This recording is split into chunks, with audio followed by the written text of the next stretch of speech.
COVID-19 health event. So today we have ASEC Rosette Vergere, the Assistant Secretary for the Public Health and Services team, to give you the updates on the repatriation plans of the MV Diamond Princess. ASEC Rosette Vergere will now give her statement. Good afternoon, all of you. Our DOH updates on the MV Diamond Princess repatriation. The Department of Health disclosed today that the repatriation and quarantine plan approved by the Interagency Task Force on Emerging Infectious Diseases for the overseas Filipinos aboard the MV Diamond Princess cruise ship. Today, 59 of the 538 overseas Filipinos from the cruise ship had been confirmed with COVID-19. 2 out of the confirmed cases have recovered since isolation and admission. Around 400 plus overseas Filipinos have signified interest in being repatriated. The repatriation of our kababayans is of utmost priority to our President and this government. We are determined to ensure that our countrymen will come back safe and healthy. DOH has implemented mechanisms to ensure a seamless repatriation process for our fellow Filipinos, our Health Secretary said. Under the repatriation plan, DOH will screen and only allow the repatriation of overseas Filipinos who are negative for COVID-19. Overseas Filipinos negative for the coronavirus will be checked for signs and symptoms of respiratory illness, and only asymptomatic individuals will be allowed to disembark from the ship, take the bus to the airport, and board the aircraft back to the Philippines. While aboard the aircraft from Japan to Clark International Airport, regular monitoring will be done, and individuals who will manifest signs of respiratory illness will be separated and isolated in one area of the aircraft. Upon landing and disembarkation, another screening will be conducted.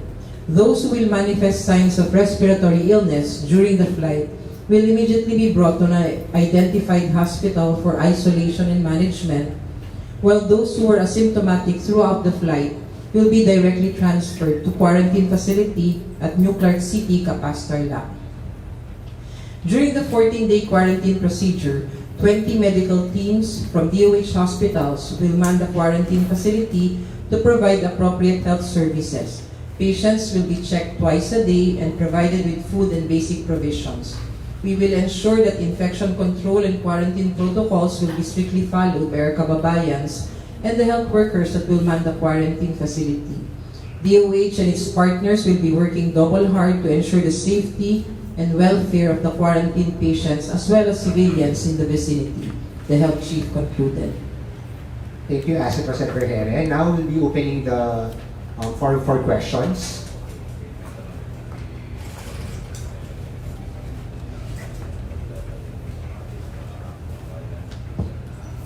May update na po ba tayo dun sa contact tracing natin for the 3 original na positive cases? And parang at what date ba natin ko consider na safe na kasi lumagpas na dun sa incubation period?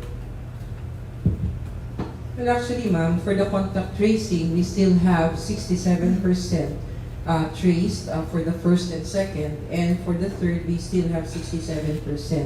We have the same numbers as what we have reported in the previous days, and out of this 297 for the first and second contact that were traced, 221 have already completed their quarantine, and for the third case, about 90% already have completed quarantine. So how do we now state or determine if lakpas na dun sa incubation period? Meron na po tayong nakalakpas na 14 days, no? With all of these cases that we have identified.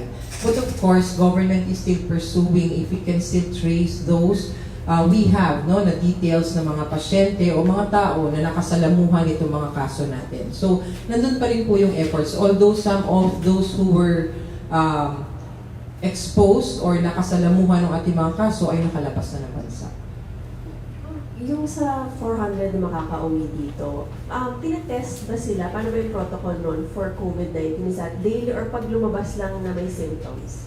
Yes, ma'am. Paglabas nila, bago sila mag-disembark from the ship, there is this protocol where lahat po sila ay itetest.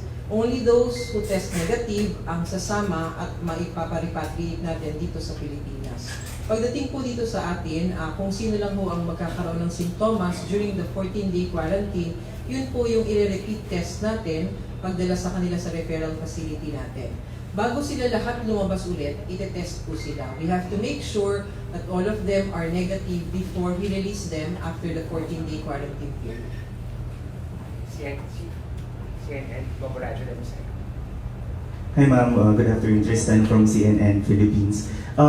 Question po sa repatriation plan kasi Foreign Affairs Secretary Teddy Boyd said na tomorrow po on the 25th, and then si CAP Director Arcilia said that tomorrow nga raw po may dalawang flight na at 5 at 7 p.m. ang arrival. Do we have these details na po? Yes sir, actually we have already finalized our arrangements, but as I've said even in the previous days, hindi po natin pwedeng i-divulge yung oras. No? So, meron po, kinukumpirma natin na bukas mangyayari ang repatriation. Dalawa po ang sasakyan, no? Dalawang carriers ang sasakyan ng ating mga kababayan galing dun po sa Japan. At sila po ay makakarating dito sa ating airport dito sa Clark, and then will be brought to the new Clark City facility. So definitely ma'am, tuloy po yung tomorrow. Yes, as of now that we have coordinated with the Department of Foreign Affairs as well as the information coming from the Philippine Embassy from Tokyo, tuloy po yung ating repatriation. Hi ma'am, good afternoon po. Regarding po dun sa number naman po, kasi diba 400 plus po, at by tomorrow po ba talaga natin malalaman kung ilan po out of those some 400 yung mamare-repatriate? Tama po yun sir, no? Katulad po nung lagi namin sinasabi, hindi po kami makapagbigay sa inyo ng eksaktong numero sa ngayon dahil dun sa protocols na gagawin natin. Ang sabi po natin, lahat po ng 400 plus na overseas Filipinos will be subjected to testing. And also, aside from testing, ay sila po i-assess if they have signs and symptoms. So sa lahat po ng magiging positibo kapag ka-tinest, tsaka lahat ng merong signs and symptoms prior to disembarkation, ay iiwan muna po natin sa Japan para sila po ay magamot o di kaya ay ma-quarantine. So hindi pa po natin mabibigay ang eksaktong numero sa ngayon. By tomorrow, with the final arrangement, protocols completed, doon po natin malalaman kung ilan po talaga ang pumasa doon sa ating screening procedures. Pero ma'am, yung mga positive ngayon na nasa Japan pa for quarantine, hindi po muna sila makakasama bukas for the quarantine. Yun pong mga positibo, yung 59 natin, sila po ay nasa hospital facility at binabantayan at ginagamot po nung kanilang karamdaman. Hindi muna po sila makakasama. Kailangan muna po silang gamutin kapag sila po ay nag-test na ng dalawang negatibo within 48 hours apart. Tsaka po sila pwedeng bigyan ng clearance, no? At syempre, wala na dapat silang simptomas kapag nagkakaroon. Kung may arrangements po ba doon ng Philippine government at ang Japanese government when it comes dun sa mga maiiwan po na positive? Definitely, definitely. The government of Japan has assured the government of the Philippines na aalagaan ang ating mga kababayan habang sila ay ginagamot dun sa mga pasilidad na meron tayo sa Japan. Yes. Thank you po. Recycle.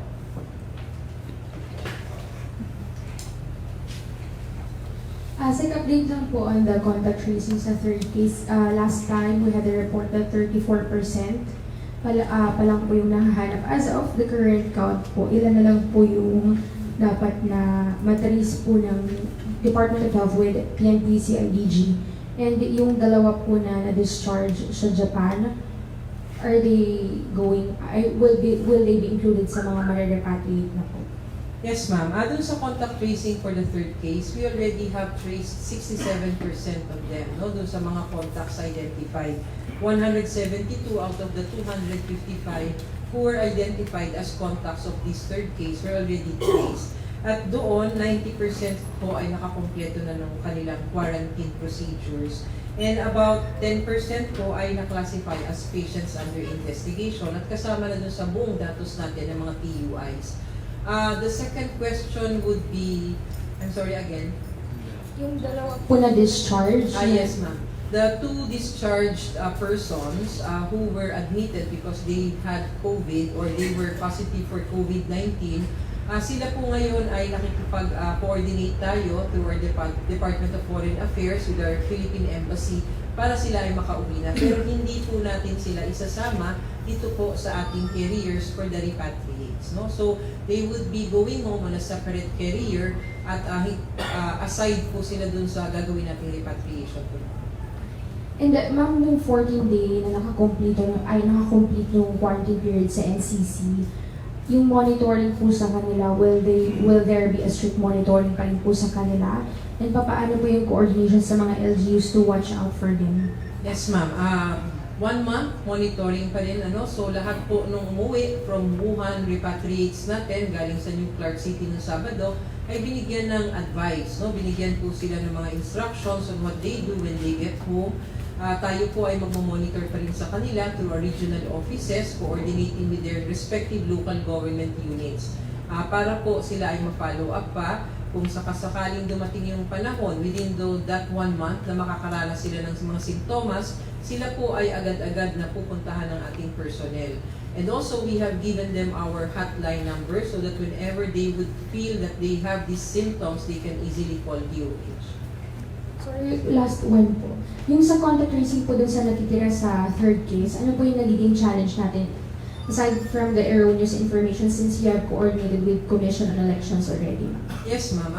Because the details were really incomplete. Doon po, no, kahit na tawagan natin kahit na nakatulong na natin ng COMELEC, nakatulong na po natin ng ibang ahensya, and because yung listahan po na ibinigay nila, no, yung mga detalye nila na ibinigay ay talagang incomplete or erroneous, kaya hindi na ho natin sila mahanap. Naman patanong lang ng test namin. Satisfied daw po ba kayo sa handling ng China sa coronavirus, yung reaction nila? Reaksyon ng China sa... Hindi sa Philippine government po, sa DOH po, are you satisfied with the way China handling yung COVID problem nila? Okay, di mo naman natin masagot if we're satisfied or not, no? Ang may mga basihan po na ginagamit para masabi natin kung up to par ang ginagawa ng isang bansa para sa pagkontrol ng COVID-19. Ang alam po lang natin ngayon ay ang China po, which is the epicenter where Wuhan and Hubei province ay naandun. Nandun po yung mga pagtaas ng kaso at maraming namamatay. As to how they are dealing with it, tayo po ay kumukuha rin ng mga datos sa kanila at eksperyensya para magamit din natin dito sa bansa natin. Pero para masabi po natin if we're satisfied, if we think it is okay, hindi pa po natin masabi yan. There would be an overall assessment that will be done by experts maybe at the end of this epidemic.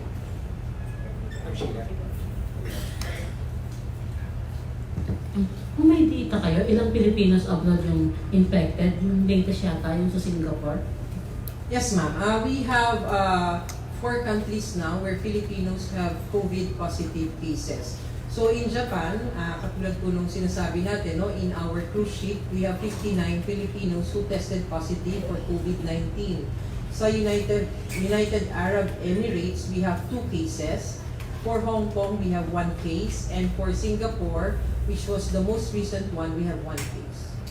Anong status nila? And may history, meron pa silang biyahe dito sa Pilipinas recently before sila na-infected. Ano po yung profile? Okay, for the Hong Kong case po, ito po ay isang domestic helper sa Hong Kong kung saan po ay nag-alaga siya, no? Nag-aalaga siya ng isang tao na later on turned out to be positive also. Wala po sa history of travel during the past 2 weeks or 14 days bago siya na-identify, no? She is now in stable condition and being taken care of by the government of Hong Kong, no? Doon sa isang facility nila doon. For the United Arab Emirates, we have 2 cases. Yung unang kaso po natin ay isang 43-year-old male. Pumunta po siya sa ospital kasi nahihirapan siyang huminga, no? And when he was admitted, he was already intubated. Ibig sabihin, naka-respirator na siya. So ngayon, ang report sa atin ng ating embassy doon, unstable yung condition niya. Yung pangalawa nating nasa UAE is a 34-year-old male at siya ay merong positive na COVID-19 and he is now in stable condition according to our embassy in UAE. The 4th case from Singapore is a permanent resident of Singapore. He is a 41-year-old male. Wala siyang travel history sa China. And he is now confined in one of the facilities in Singapore. And as reported, he is in stable condition. Next po natin.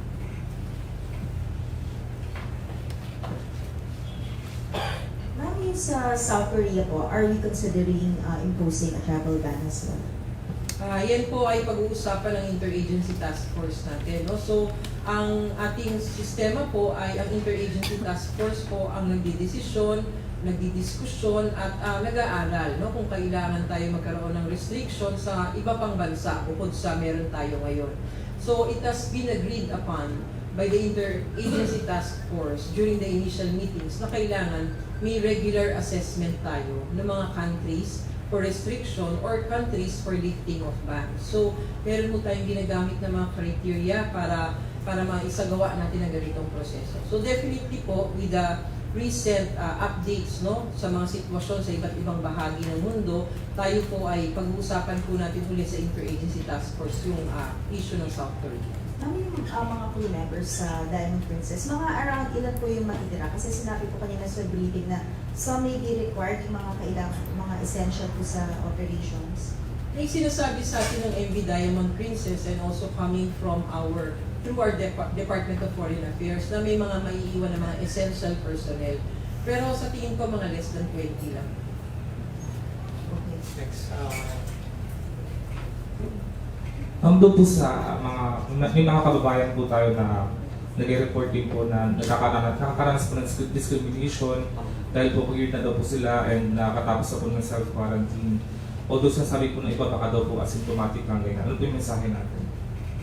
So, yun po ang lagi namin pinapaalala no, sa ating mga kababayan. Isa po sa rason kung bakit ayaw mo namin ibinibigay ang mga informasyon natin when we do a repatriation, dahil gusto natin wala pong nangyayari na ganito, no, na nadi-discriminate sila.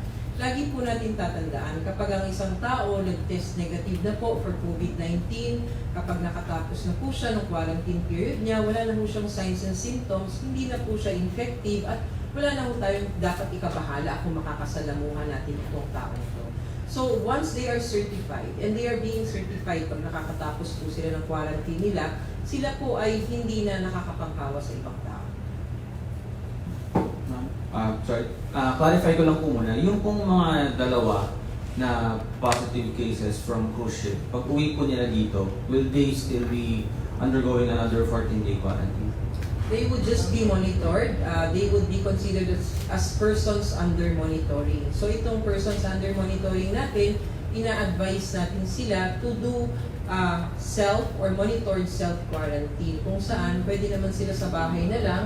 They can easily call us if they exhibit signs and symptoms, and our local governments and our regional offices will be monitoring them as well.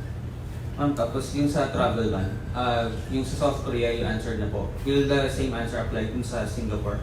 Yes. It's going to apply for all countries aside from what we have right now for China, Hong Kong, and Macau because we have standard guidelines for that. Yun lang po sa guidelines po nila. Can you just give us some criteria dun sa pag-decide po nila which country will be imposed travel ban and yung sa lifting po? And when po magde-decide yung IATF with regards dun sa, at least dun sa 2 countries?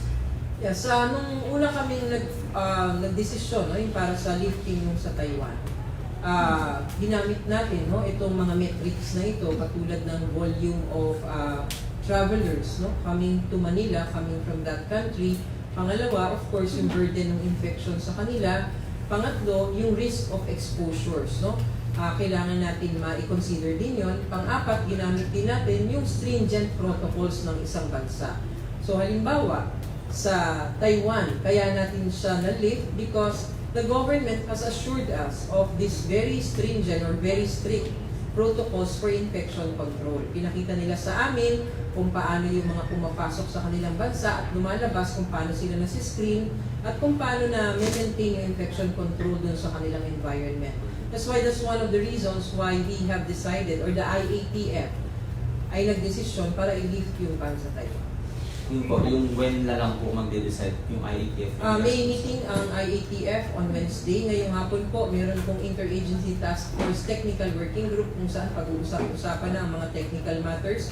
Sa Miyerkules po, may regular meeting po ang Interagency Task Force kung saan yung mga issues natin na tinatalakay ngayon, no, ay pag-uusapan. Ma'am, yung sa Israel po, yung bagong nirepatriate na galing daw ng Diamond Princess, nag-positive sa COVID-19. Pero nung ita sila before sa Japan, bago kunin ng government nila, negative daw po sila. So, ibig sabihin, nagbago na po yung period para malaman kung pwede mag-positive or negative sa virus. Di naman po masasabi natin, no? Parang sinasabi mo yung incubation period ba, nagbabago-bago. Marami tayong naririnig ng mga reports at saka mga artikulo, no, na nababasa na nagsasaad ng mga experiences ng iba't ibang bansa ukol sa tagal kung kailan magmamanifest ang sintomas ng COVID-19. So pag nakita po natin, may mga range po. Meron pong iba as short as 6 days, meron naman as long as 27 days ayon sa mga articles na meron tayo ngayon at pinapublish nila. But we tried to search and try to see kung ano po yung may mga evidences talaga at mga studies na nagawa na maaari nating paniwalaan. Meron po kaming nakuha that was issued and published where they have studied yun pong incubation period among several patients. At pinapakita po dun sa pag-aaral na yun na hanggang sa ngayon, it's 0 to 14 days pa rin po.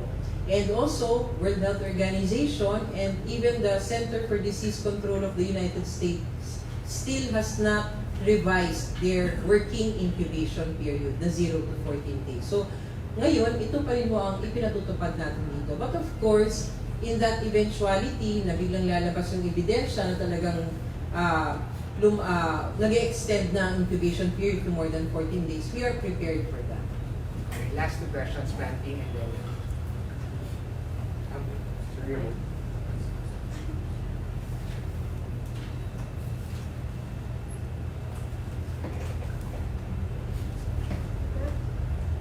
Ma'am, since marami tayong darating dito, mga 400 yung repatriates natin, do we have enough PCR kits and nag-request ba tayo ng additional para just in case lang? Yes, ma'am. We have enough PCR kits with our IPM, and there was this most recent procurement, and they're just waiting for deliveries of about 19,000 kits. Last question. Ma'am, yung mayor po ng Capacitar Lab is requesting na baka naman daw po pwedeng hatiin yung number ng mga crew members na dadalhin doon. Masyado daw po marami yung sinasabi po natin around 400. May concerns po sila? Yes, ma'am. Actually, nakuha namin po yung ganong rekomendasyon galing sa ating local government officials. And sa pag-aaral at pagdedesisyon ng ating interagency task force, hindi po natin napagbigyan yan because of public health reasons. Ang isa pong malaking rason ay dahil ayaw po natin na mas tumaas yung risk of exposure of other individuals because we are going to distribute them in different areas of the country. Dahil yun palang hong pagka-transport sa kanila, pagpunta dun sa identified facility ay magiging very tedious na, and the exposure or the risk of transmitting, no, if ever there are infected individuals ay magiging malaki. Kaya ang sabi natin, this is a special case na hindi natin muna mapagbigyan ng ating local government official. Dahil gusto natin, makontain muna natin, masiguro natin na very minimal lang ang exposure ng ibang tao dito sa ating mga repatriates. And we just end up 14-day quarantine period, no? If ever there would be this next repatriation, baka po doon i-consider natin, makikita natin kung maaari na is already feasible. But for now, it is not rational and it is for public health reasons. That's why we have decided, IATF has decided na isang facility lang for everyone. Ma'am, may dapat po ba silang ipag-alala kung ganun man kadami yung dalhin sa new vaccine? Wala po silang dapat ipag-alala. Ang gobyerno po ay sinisiguro na yung strict control for infection ay naandun at ipatutupad natin, pati dun sa quarantine protocols natin. Hindi rin po i-risk ng gobyerno na mahawa ang ating community para dalhin po natin kung sakali ang ating repatriates doon. So we are assuring everybody there is nothing to worry about. Ito pong ginagawa natin ay ayon sa lahat ng protocols na meron tayo based on science, based on evidences. We are also making sure that we are going to take care of all of these repatriates in New Clark City until they end their quarantine period. Thank you, ma'am. Last question. Hi ma'am, balikan ko lang po yung sinabi kanina about dun sa Israel na nag-negative siya pero nung paglipis sa country nila nag-positive. May findings na po ba yung World Health Organization kung may possibility ba na nag-negative ka tapos magpa-positive ka? What are the chances po na magkagalan ng case? Pero sa ngayon, wala pa po tayong exact data no, para masabi ko sa iyo in a very accurate manner na ang statistics for false negative or false positive is like this because lahat po pinag-aaralan pa sa ngayon. Pero makikita mo natin sa iba't ibang single experiences no, from other countries na meron talagang nangyayaring ganito. And even here in our country, dun po sa third case natin, the person initially tested negative and then turned out positive and then negative again. So, hindi mo natin masabi no, if it's a factor of laboratory, kung meron mo tayong naging problema, kung nag-false negative or false positive man, o talagang ito ay isa na sa nakikita nating para bang component or characteristic nitong virus na to. So, sabi ko nga, lahat mo pinag-aaralan sa ngayon, we just take note of these experiences. Okay, thank you very much. So that concludes our press briefing today. We will be advising our major partners on our next advice. Tomorrow probably whatever.